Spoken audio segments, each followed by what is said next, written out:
Daesh recule partout, a perdu l'initiative et aujourd'hui, au Levant, incapable de conduire des offensives d'ampleur. Daesh a été frappé là où ça fait mal, dans ses camps d'entraînement, dans ses infrastructures, dans ses ressources. Et nous savons de plus que, par les combattants sur le terrain, l'effet psychologique aussi, qui n'est pas négligé, produit par la présence protectrice et active des avions au-dessus des théâtres. Chaque bombe compte et chacune d'elles soulage directement ou indirectement ceux qui luttent au sol contre... Mais je le répète, la guerre n'est pas terminée et le porte-avions et son escorte ne sont qu'un élément, certes important, voire déterminant, de la palette des moyens militaires, diplomatiques, économiques, politiques à la disposition de la France et de la communauté internationale, d'une façon plus large, dans sa lutte contre le terrorisme. Le groupe aéronaval constitue, en effet, c'est là mon deuxième point, une pièce maîtresse de l'opération Chamal et de la coalition Inherent Resolve, dans laquelle nous nous sommes insérés. Le GAN apporte une contribution militaire démultipliée à la lutte contre Daesh. Il a permis d'élever le niveau de la contribution française jusqu'à 25% des frappes de la coalition. Les aéronefs du groupe aérien couvrent tout le spectre des missions conduites en air-sol au-dessus du territoire. Ça commence par le recueil du renseignement, parce que sans renseignement, il est difficile de conduire des frappes efficaces. Et c'est un point extrêmement important auquel le groupe aéronaval a très largement contribué. Appui des troupes engagées au sol, bien sûr, ce que nous appelons dans le jargon le CAS, Close Air Support. Et puis destruction de cibles à haute valeur ajoutée, les frappes dans la profondeur. Le GAN a épaulé et soutenu la coalition. En particulier, vous savez qu'il y avait aussi une absence de groupe porte-avions américain dans la première partie du déploiement. Et donc, nous avons permis d'avoir un groupe porte-avions, et j'y reviendrai, déployé dans cette zone, donc faisant effort au sein de la coalition. Et puis après, d'augmenter cet effet avec des dual carrier ops, c'est-à-dire quand il y a eu deux groupes porte-avions engagés. Le GAN a remplacé, quand quasiment 3 semaines, donc ce groupe porte-avions américain dans le Gap, puis a conduit des opérations conjointes avec le groupe porte-avions américain Truman.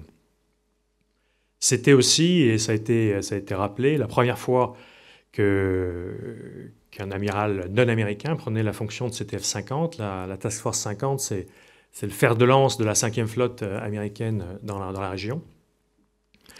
Et donc, cette prise de fonction qui est le fruit d'une coopération sur de très longues années avec notre partenaire américain témoigne du très haut degré d'interopérabilité et puis, je dirais, du niveau de confiance accordé dans les deux sens, d'ailleurs.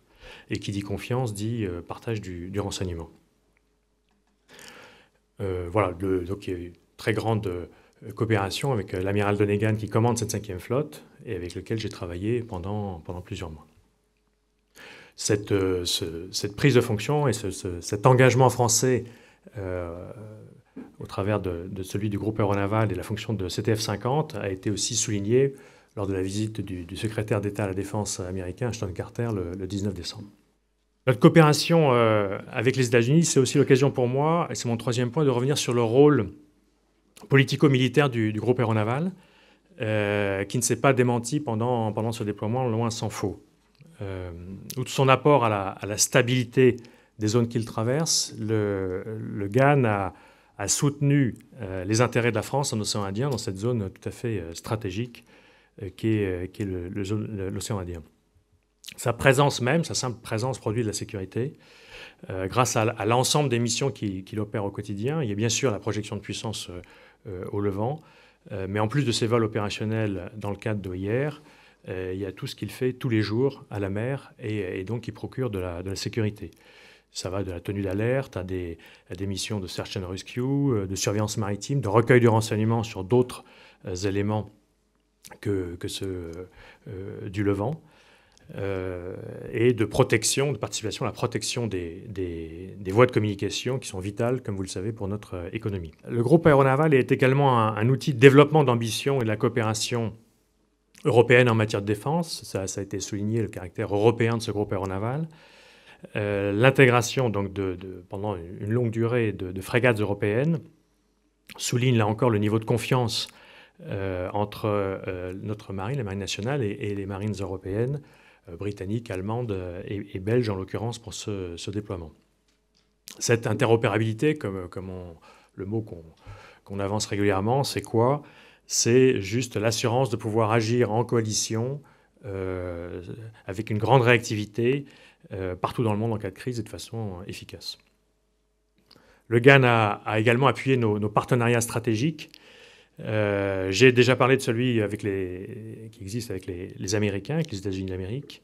Une frégate australienne a également été intégrée pendant quelques jours au sein du GAN sur la phase de redéploiement vers la Méditerranée. Nous avons conduit aussi l'exercice Ramsès avec l'Égypte, qui était un moment important de la mission, qui témoigne des liens très étroits que nous entretenons avec ce pays, qui ont été symbolisés entre autres par la participation de deux frégates multimissions, l'une française, l'une égyptienne, récemment acquises par l'Égypte et récemment admises au service actif pour ce qui est de la frégate française, et puis par des manœuvres aériennes aussi conjointes, avec notamment les Rafales, qui sont aussi notre deuxième point commun avec l'Égypte, et donc exercice extrêmement intéressant dans le cadre du partenariat stratégique que nous avons avec ce pays. Le GAN, c'est aussi cela. C'est un outil performant au sein des intérêts nationaux.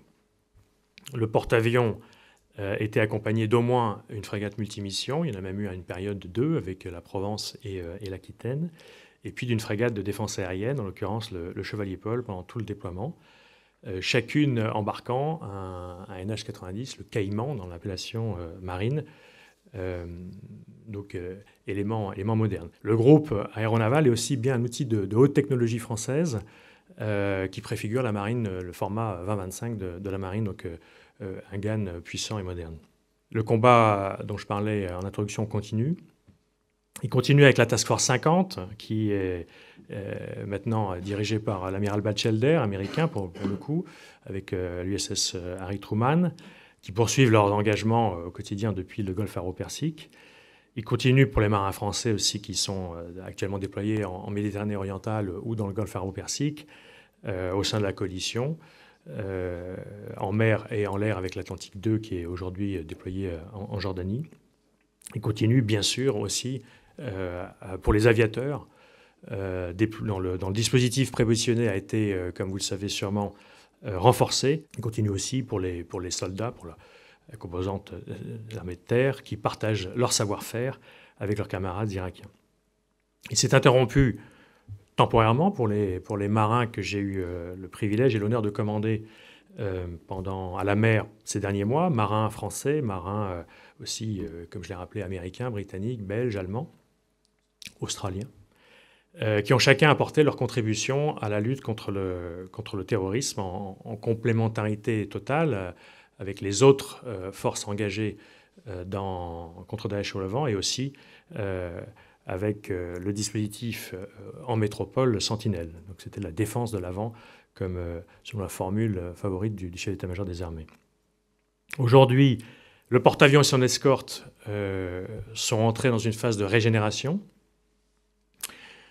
Ils se préparent et seront bientôt à nouveau à la disponibilité du président de la République, bien sûr, et selon les ordres du chef d'état-major des armées, en mesure de conduire ce que l'on ordonnera de nouvelles opérations